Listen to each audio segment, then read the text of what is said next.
নমস্কার বন্ধুরা, মিনুর রান্নাঘরে আজকে রান্না করব নিরামিষ আলু পটল ঝিঙে দিয়ে একটা পোস্তর রেসিপি। আগে প্রথমে ঝিঙে আলু পটলগুলো কেটে নিই, তারপরে দেখাচ্ছি।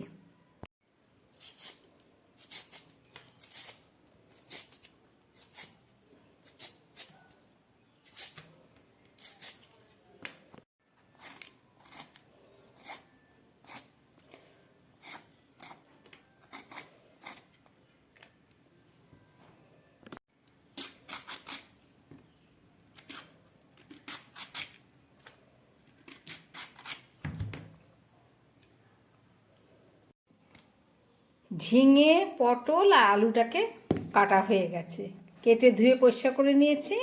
আর সঙ্গে নিচ্ছি কিছুটা পোস্ত।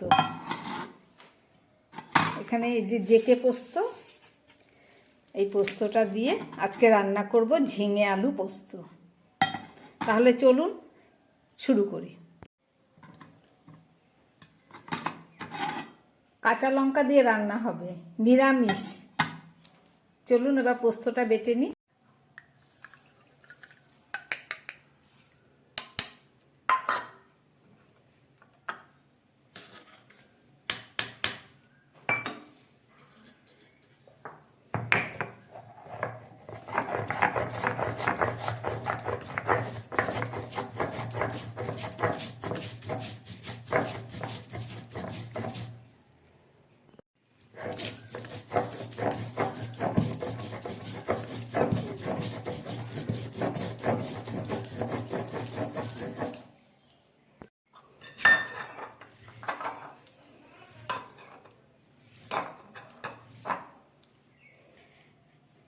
পোস্ত আর লঙ্কা বাটা একদম রেডি।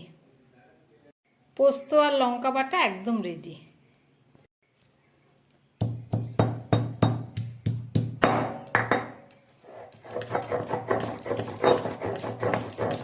হলুদ বেটে নিচ্ছি।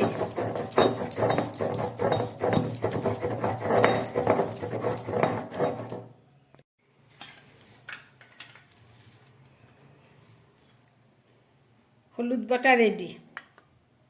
ঝিঙে আলু পোস্ত করার জন্য একটা কড়াই বসিয়ে আমি তার মধ্যে দিয়ে দিচ্ছি পরিমাণ মতো তেল। তেলটা গরম হয়ে গেছে, এবার দিয়ে দিচ্ছি একটু পাঁচফোড়ন, কালো জিরে আর পাঁচফোড়ন। এই তেলের মধ্যে আমি পটলটা একটু ভেজে নেব।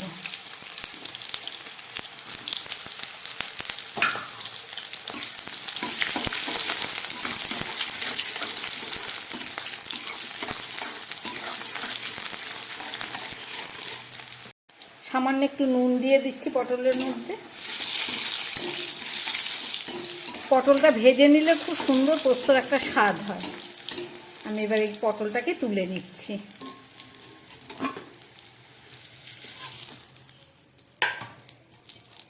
এই তেলের মধ্যেই আমি দিয়ে দিচ্ছি আলু, আর দিয়ে দিচ্ছি কেটে রাখা ঝিঙে।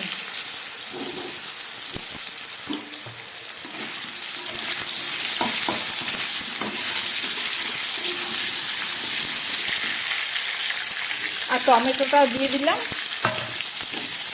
খুব ভালো করে এবার একটু ভেজে নিই।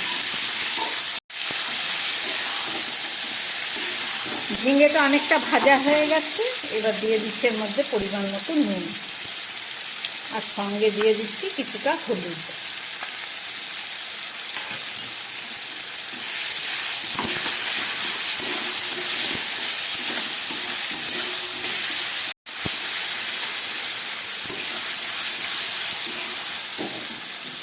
ঝিঙে আলু টমেটো সব ভাজা হয়ে গেছে, এবারে আমি এই দিয়ে দিচ্ছি এই পটলটা।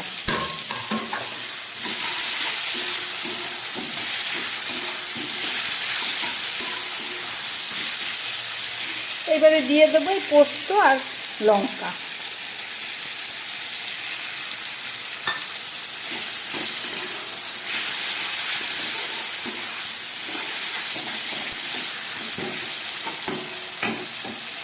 কোনো রকম শুকনো লঙ্কা আমি দিলাম না, সঙ্গে দিয়ে দিচ্ছি আরও 4টে কাঁচা লঙ্কা। একটু ঢাকা দিয়ে দিলাম, গ্যাসটা কম করে।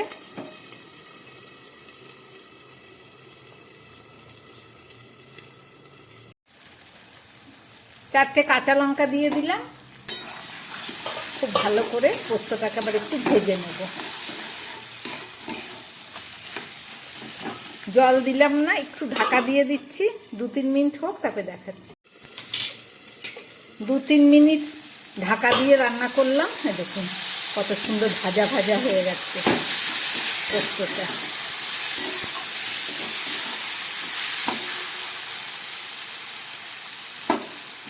আর সামান্য একটু সিদ্ধ হবে,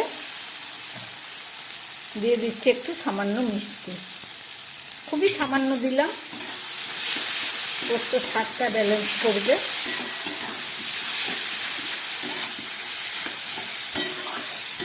পোস্ত দিয়ে ঝিঙে আলু খুব ভালো করে কষিয়ে নিলাম।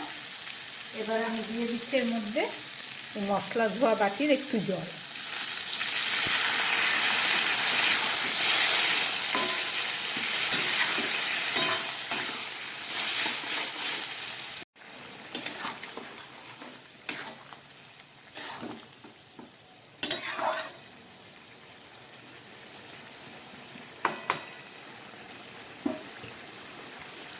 এবার আমি একটা ঢাকা দিয়ে দিচ্ছি, গ্যাসটা কম করে।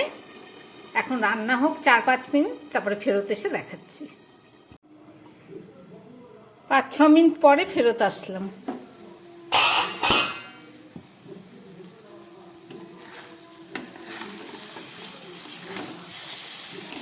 ঝিঙে আলু পটল দিয়ে পোস্ত করলাম, একদম রেডি। এর থেকে আর জল বেশি শুকোবো না, আলু একদম গলে গেছে।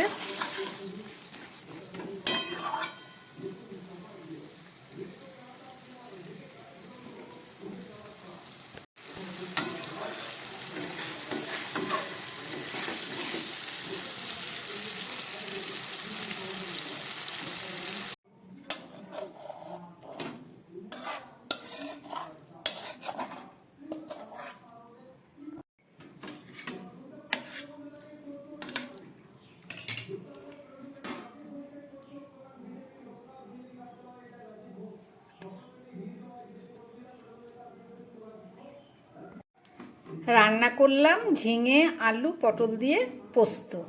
এটা নিরামিষ একটা রেসিপি। কিভাবে রান্না করলাম দেখলেন, আশা করি আপনাদের ভালো লেগেছে। এটা গরম ভাতে খেতেও দুর্দান্ত লাগে। নমস্কার, সবাই সুস্থ থাকবেন, ভালো থাকবেন।